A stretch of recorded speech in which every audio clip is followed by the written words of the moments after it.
Et je la regarde et... Ouh, putain. Ou alors elle me coupe, elle me fait non mais j'ai pas envie que t'attendes un truc de moi je suis pas une fille comme ça. Quand elle vous dit des trucs du genre non mais je ne veux rien, n'attends rien de moi. Et ben vous allez dire non, toi n'attends rien de moi. Parce que...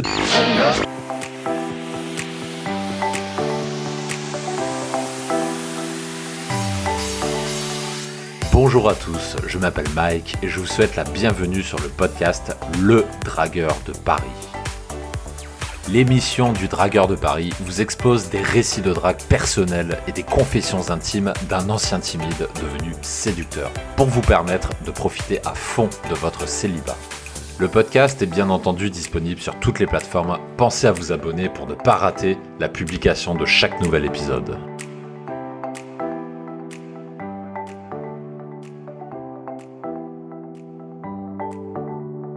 Bonjour à tous les séducteurs, ici Mike, alias l'ancien timide devenu séducteur, alias également le dragueur de Paris.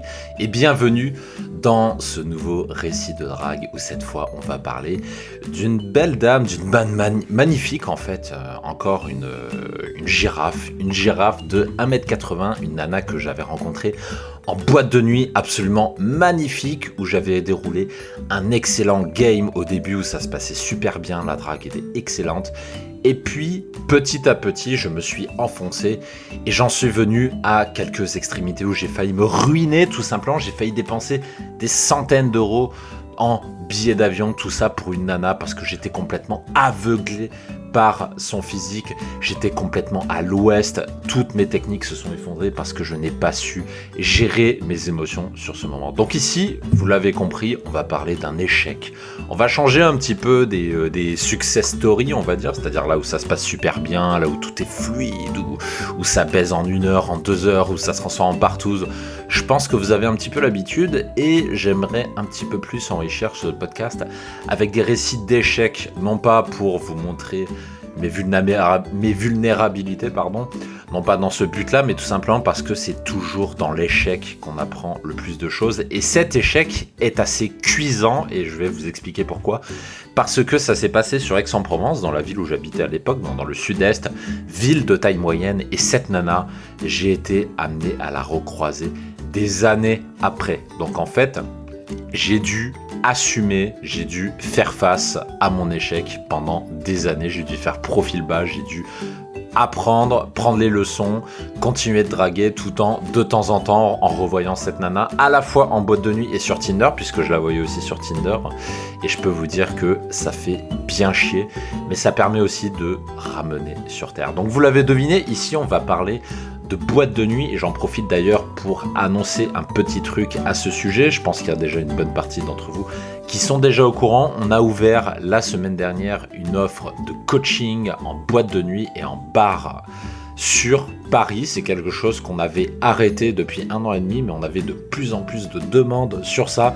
Surtout que là, on est l'été. Au moment où j'enregistre ce podcast, on est à quelques jours de la fête de la musique. Donc, je peux vous dire qu'il y en a beaucoup qui commencent à se réveiller. Donc, naturellement, on s'est retrouvé à être sollicité pour proposer aux gens des accompagnements en boîte de nuit. Je pense notamment aux gens, si vous identifiez dans ce cas-là, où vous êtes seul, vous n'avez pas d'amis, ou alors vous avez des amis, mais ils sont tous en couple, ou alors ils savent pas draguer, ou alors ils savent pas vous donner des conseils, ils savent pas vous guider, ils savent pas occuper des nanas, ils savent pas aborder des groupes avec vous. Donc du coup, si vous identifiez à ces difficultés, vous pouvez nous solliciter. Je vous mettrai en description de ce podcast le lien pour que vous puissiez en savoir plus. Et sur ce, sans plus de transition, on enchaîne tout de suite sur ce récit avec Isa, une femme que j'ai rencontrée en boîte de nuit et qui a failli détruire mon livret A. Tout commençait comme une soirée ordinaire sur Aix, donc pour replacer le contexte, à l'époque j'étais toujours en colocation, donc avec un ami dragueur à moi, et je ne partais pas forcément pour sortir jusqu'à ce que 2 potes passèrent à l'appart, et vous le savez, le meilleur moyen de me motiver à sortir, c'est de passer directement chez moi, une bouteille d'alcool à la main, si possible de la vodka. Au début je vais dire non, et puis en assistant un petit peu, je vais dire bon allez juste un verre, puis ensuite ça va être le 2e verre, et puis ensuite le 3e verre, et puis au moment du 3e verre, ça y est on est chaud, on se dit bon, ce serait dommage quand même de rester à la maison et de pas sortir. Et du coup, mes potes me connaissaient bien, et quand ils avaient envie de sortir et qu'ils voulaient qu'on drague tous ensemble, qu'ils voulaient que je drague avec eux, et bah du coup, ils passaient une bouteille à la main. Donc du coup, quelques verres ont suffi à me remotiver, et du coup, on sort à 3 mecs. Donc on est déjà tous les 3 bien torchés, on est dans l'ambiance de la soirée. Et du coup, on décide de sortir dans notre environnement préféré. Pour ceux qui connaissent Aix-en-Provence, ça s'appelle la rue de la Verrerie. La rue de Verrerie, c'est tout simplement là où les choses se passent. C'est une rue de 100 mètres, 150 mètres de long à peu près, genre je décris pour ceux qui ne connaissent pas, où il y a tout simplement la moitié des bars et des boîtes de nuit de la ville. Donc tout naturellement, on se rend là-bas et on est en train de partir pour une soirée, une bonne soirée alcoolisée. J'avais pas forcément envie de draguer ce soir-là. Je partais pas forcément pour ça. J'avais juste envie de passer un bon moment avec mes potes et avec quelques bouteilles, bien sûr, parce que c'est toujours plus fun en soirée. Donc c'est ainsi qu'on se retrouve dans une première boîte de nuit. Je suis avec mes potes et un de mes potes a pris un carré VIP, donc il a pris une bouteille plutôt dans le carré VIP, donc une table. Je sais plus ce que c'était, me demandez pas ce que c'est, ça devait être de la vodka, je crois, du vodka Red Bull. Et on était littéralement en train de picoler, de se torcher dans la boîte de nuit. Et ensuite, on a utilisé cette table justement dans le carré VIP pour un petit peu intriguer les nanas. C'est un petit peu ce qu'on avait fait. Et c'est comme ça qu'il y a un groupe de 2 nanas qui se sont rapprochés vers nous. Et là, j'étais avec un de mes potes. Les 2 autres, ils étaient dans une autre boîte parce qu'en fait, la boîte où on était, elle était juste en face d'une autre. Et un truc qu'on s'amusait à faire, c'est on s'amusait à prendre une bouteille dans une de ces boîtes de nuit et puis ensuite, on alternait entre les deux, en fait. C'est-à-dire quand il y avait pas de filles dans la boîte de nuit où on était, et ben on allait à l'autre, et quand il y avait rien, pas de filles non plus dans cette boîte-là, on revenait, et en alternant entre les deux, en essayant de rester à peu près 20-30 minutes maximum entre chaque boîte de nuit, il y a le turnover qui fait son effet, du coup il y a les nanas qui se renouvellent, du coup c'est plus les mêmes nanas, et c'est comme ça qu'on arrivait justement à, entre guillemets, renouveler le stock tout au long de la soirée. Donc au début j'étais avec mon ami, donc on était en train de brancher 2 nanas, il y en avait une qui me plaisait bien, elle avait des bons gros seins, je kiffais bien. Et puis là, tout d'un coup, qu'est-ce qui se passe ? Il y a un de mes potes qui était dans la boîte en face. Je le vois débarquer, il vient vers moi comme ça, il vient me voir. Et il m'attrape le bras comme ça, il me fait « Mike, tu dois venir avec moi !» Comme ça, sans explication. Et là, il me traîne. Et là, je commence à gueuler, je commence à faire « Oh putain, j'étais avec des filles là, qu'est-ce que tu fais, bordel de merde, machin !» Là, je commence un peu à l'engueuler, je dis « Putain, tu te rends compte, tu m'as coupé dans mon élan !» Et là, il me fait « Non mais tais-toi, tu comprendras. » Je dis « Bon, ok. » Et puis ensuite, le temps de me dire ça, on est déjà sorti de la boîte de nuit. Et là, tout de suite, on rentre dans l'autre boîte de nuit. Il me laisse même pas le temps de réfléchir. On descend les escaliers, on arrive dans cette deuxième boîte de nuit. Noir de monde, plein de filles, machin. Et comme je suis à moitié bourré, je ne me rends pas trop compte de ce qui est en train de se passer. Il m'a absolument rien expliqué. Et puis là, on arrive dans la deuxième boîte, je l'arrête comme ça. Et je dis, non mais mec, putain, qu'est-ce qu'il y a, quoi? Je lui dis, explique-moi, quoi. Et là, il me fait, je suis avec 2 filles. Il y en a une que je suis en train de draguer, mais l'autre, elle trouve pas de mec à son goût. Et vu ce qu'elle m'a dit, t'es un mec pour elle. Allez, viens. Comme ça, il m'a rien dit de plus. Et je le sentais mal au début parce que c'est un mec qui aimait bien me faire des blagues, parce que je me suis dit putain, j'espère qu'il va pas me demander, me supplier de m'occuper d'une moche pour que lui s'occupe de la belle. J'espère que c'est pas ça, parce que si c'est ça, je vais me barrer tout de suite. Et du coup, on arrive sur la piste, donc la boîte de nuit est pas très bien grande, hein, donc entre le moment où on entre, on est sur la piste, il s'est écoulé 20 secondes, donc on arrive sur la piste de danse. Et puis là, on arrive face à 2 nanas, et là, mon pote, il s'approche de mon oreille, il me fait « Tiens, c'est elle, vas-y, occupe-toi d'elle ». Et je la regarde, et... Ouh, putain. C'était une... Je vais pas dire 10 sur 10 parce que ça n'existe pas, mais franchement, allez, 9,5, indiscutable. La nana, parfaite. Parfaite. Et en fait, c'est pour ça qu'il est venu me chercher. Elle était tellement parfaite qu'en fait, elle ne trouvait aucun homme à sa hauteur. Et tous les abrutis qui venaient la brancher, c'était des mecs soit moches, soit complètement défoncés, soit les deux en même temps, ou alors des mecs qui savaient pas s'y prendre, qui faisaient n'importe quoi, etc. Alors du coup, elle était un peu en bad, elle trouvait pas de mec à sa hauteur, et du coup c'est pour ça que mon pote est venu me chercher, parce que il voulait que je m'occupe d'elle. Il s'est dit, Elle, je pense que tu es capable de la gérer. Et en plus, je pense qu'elle va te plaire. Donc, vas-y. C'est un petit peu en substance qu'il aurait voulu me dire. Mais avec la vibe de la soirée, avec l'alcool, etc., il a fallu que je le comprenne de moi-même et il a essayé de me le faire comprendre avec des bribes de mots que je n'avais pas forcément compris en départ. Mais en fait, c'était, vu son empressement, que je le suive pour que vite, que qu'on rejoigne le groupe de ces deux filles avant qu'elles se fassent embarquer par un autre groupe de mecs. Je comprends pourquoi il s'est empressé. Et cette fille-là, pour vous décrire, elle devait faire, 1m82, elle était vraiment très grande. Typée espagnole, brune, un corps comme vous voyez dans les magazines de mannequins, c'est-à-dire elle avait... Et c'est ça le pire, c'est elle avait pas un pet de gras, mais elle avait facile un bon essai au niveau des seins. C'est-à-dire un petit peu le rêve de toutes les nanas, c'est-à-dire d'être fine, d'être grande et d'avoir des gros seins. Et cette nana-là était là-dedans. Elle avait des grands yeux marrons aussi, des yeux assez perçants d'ailleurs, puisque quand on regarde ses yeux, on comprend tout de suite que cette nana-là, c'est une nana avec de l'expérience. C'est pas une nana qu'avec 3 techniques comme ça, que vous avez trouvé sur des articles gratuits sur Internet, que vous allez subjuguer, envoûter, tout ce que vous voulez. Et c'est pas non plus une nana que vous allez impressionner juste par du physique, si vous avez la chance d'être bien bâti, d'être beau gosse, ou que vous avez travaillé dur pour l'être. C'est pas suffisant. Toujours est-il que je me retrouve face à cette nana et que, en fait, je n'ai même pas le temps de réfléchir, que du coup, tout de suite, spontanément, je me lance dans un collet serré. Et je me rappelle très bien de la musique qui passait à ce moment-là. Alors, je vais essayer de vous la mettre en live. Je me rappelle très bien de ce moment où on avait commencé à danser. C'était la musique Eddie Amador, house music. Si vous aimez la house music, c'est un grand classique de la house music. Je vais vous passer quelques petits extraits pour que vous compreniez un petit peu le rythme dans lequel on était à ce moment-là. Alors, j'espère que vous entendez.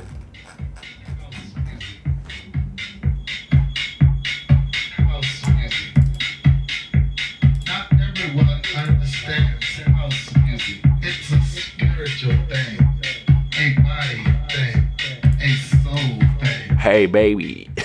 Voilà, je vous ai passé quelques bouts de cette musique. Et donc, je m'en rappelle parce que c'est une musique que j'adore. Et quand on avait commencé à danser en collet serré, c'était cette musique qui était en train d'être passée. Et ça, c'est les musiques que je kiffe parce que le tempo, il est parfait pour faire un collet serré. Parce qu'il y a toujours des gens qui me demandent comment faire des collets serrés en boîte de nuit. Et ben, ma première réponse, elle va être extrêmement simple. D'abord, il faut que la musique soit en ligne avec ça. Il faut que la musique soit pertinente pour un collet serré. Parce que si on vous passe du Maître Gims, comment voulez-vous faire un collet serré? C'est pas du tout approprié. Si on vous passe même, j'en sais rien, Laurent Voulzy, Alain Souchon, ou des trucs comme ça, ça ne peut pas marcher. On ne peut pas faire de collet serré en boîte. C'est la musique, c'est de la merde. Donc il faut absolument que la musique soit bonne. Et ici, c'était le cas. C'était de la house avec du tempo. Ça fait tchouk, tchouk, tchouk, tchouk, comme ça. Le mouvement est parfait. C'est exactement ce qu'il faut pour du collet serré. Alors du coup, tout simplement, comment je danse auprès d'elle? Eh ben, je m'approche et je mets mes 2 mains sur les hanches comme ça. Et puis, je fais bouger sa taille comme ça. Un petit peu dans les danses latines. Je la fais bouger comme ça, là, tac, tac, tac, par rapport au rythme de la musique. Et c'est rien de plus que ça. Alors du coup, impatiemment, vous allez sûrement me demander, alors Mike, alors, qu'est-ce qui s'est passé? Est-ce que tu as réussi à la choper ou pas? Eh ben, laissez-moi y venir. Ça a duré presque 1 heure. Pendant 1 heure, j'ai dû prendre quasiment tous les râteaux du monde. Je ne rigole pas. C'est une nana, elle m'a fait comprendre que elle se laisserait pas faire, aller peut-être 40 ou 50 fois. Combien de fois elle m'a sorti des phrases du style, je vous donne quelques exemples que je me rappelle, elle me dit « je ne cherche rien », elle me dit « je sais pas ce que je veux », elle me dit « non mais il se passera rien », ou alors elle me regarde, elle me fait mais t'es bien mignon, t'es bien gentil, comme ça. Tu es brave. Ça, c'est des trucs qu'on vous dit dans le Sud. Quand on a envie de se foutre de votre gueule, on vous dit tu es brave. Ça me l'a sorti une fois. Ou alors elle me coupe, elle me fait non mais j'ai pas envie que t'attendes un truc de moi. Moi je suis pas une fille comme ça. Non mais n'attends rien de moi. Tu n'auras rien. Ou qu'est-ce qu'elle m'a sorti d'autre? Je crois qu'elle m'avait parlé d'une ex-relation aussi, là, dû me sortir une phrase du type non, mais je pense encore à mon ex, je suis pas disponible. Que des trucs comme ça en boucle, en boucle, en boucle. Mais, attention, le détail qui tue, qu'est-ce que c'était? Le détail qui tue, c'est qu'elle restait à faire du collet serré avec moi. Et de façon assez proche. C'est-à-dire qu'une nana qui a envie de s'amuser avec vous, elle va pas s'amuser à vous coller comme ça. Il y a les Américaines qui font ça, c'est vrai, mais les Françaises, c'est quand même assez rare. Et elle, tout en me sortant ce genre de phrase, elle restait collée à moi. Et au niveau du collet serré, à chaque fois, j'essayais d'être de plus en plus proche, de plus en plus tactile. Et bien qu'elle me laissait doucement avancer, on va dire, bien qu'elle me collait un paquet de résistance, lentement mais sûrement, j'avançais. Au début, j'avais les deux mains sur la taille. Ensuite, une de mes mains s'éloignait de sa taille, se prolongeait dans le dos comme ça en remontant. Ensuite, je la rapprochais un peu vers moi. Ensuite, au lieu de mettre une main sur ma taille, je mets ma main dans la sienne, et puis on danse comme ça. Ensuite, je caresse ses bras comme ça, et puis là, boum, elle met un stop, et du coup, je reviens sur la taille, et puis ensuite, je recommence. Ensuite, je la caresse les cheveux comme ça, et boum, elle me remet un stop, et je refais un peu en arrière, et je recaresse comme ça, etc. Et ça a duré presque 1 heure. Pendant 1 heure, c'était full résistance, full non mais tu m'auras pas, full je suis pas une fille comme ça, full voilà. Tout simplement parce que quand vous tombez sur une fille comme ça, une fille de type mannequin, c'est pas une fille qui va se laisser choper aussi facilement devant tout le monde. Parce que c'est une fille qui a l'ego très élevé, elle sait qu'elle plaît, elle sait qu'elle est le type d'un paquet de mecs, et donc elle ne va pas se laisser choper en 5 minutes comme ça. Et ça, je dis toujours aux gens, la raison pour laquelle les gens ne baisent pas, c'est parce qu'ils abandonnent trop vite. Pour cette nana-là, j'avais 1 milliard de raisons d'abandonner. J'avais 1 milliard de raisons de laisser tomber. J'avais 1 milliard de raisons de me dire next. Pourtant, j'ai quand même senti qu'il y avait une ouverture.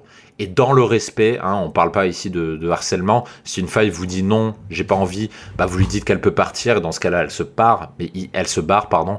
Mais ici, on n'est pas du tout dans ce cas-là, puisqu'elle reste avec moi et elle-même, elle est assez tactile. Mais c'est moi qui suis obligé de faire avancer le truc. Alors comment j'ai fait pour contrer sa frame? Parce que malgré tous les touchés tactiles que je faisais avec elle, je n'arrivais pas à l'embrasser. Alors qu'est-ce que j'ai fait?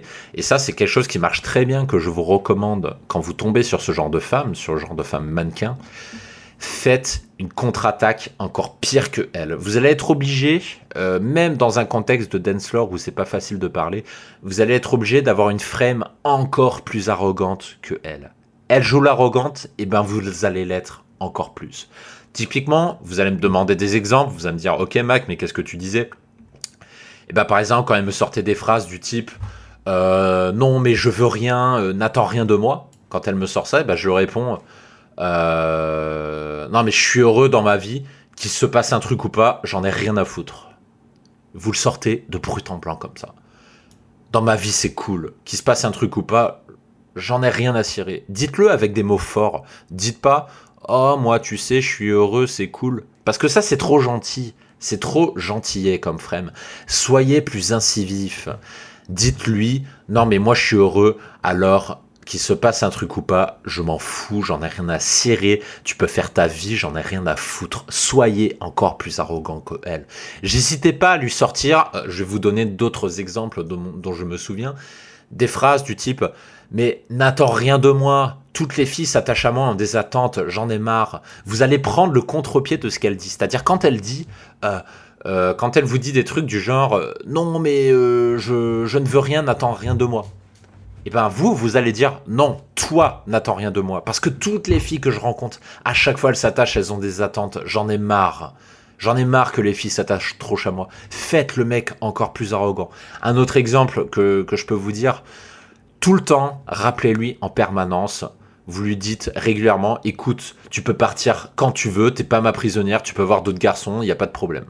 Comme ça, sans animosité, vous lui dites, écoute, t'es pas ma prisonnière, si tu veux rencontrer d'autres garçons, tiens, il y en a plein ici. Fouette, ça va être la phrase que je vous invite à retenir. Pour avoir une fille, encore plus si elle est belle, vous devez être prêt à la perdre à tout moment. Et de temps en temps, il faut le dire, il faut le verbaliser. Il faut verbaliser le fait que vous êtes prêt à la perdre à n'importe quel moment. Autre exemple, quand elle vous dit « Non, mais il se passera rien », truc classique de nana, eh ben, vous allez faire encore pire que ça. Vous allez faire « Non, mais t'as fumé. Pour que je te ramène chez moi, il faut déjà qu'il se passe un truc, parce que je ramène pas quelqu'un comme ça. » Boum, vous faites la fille, en fait.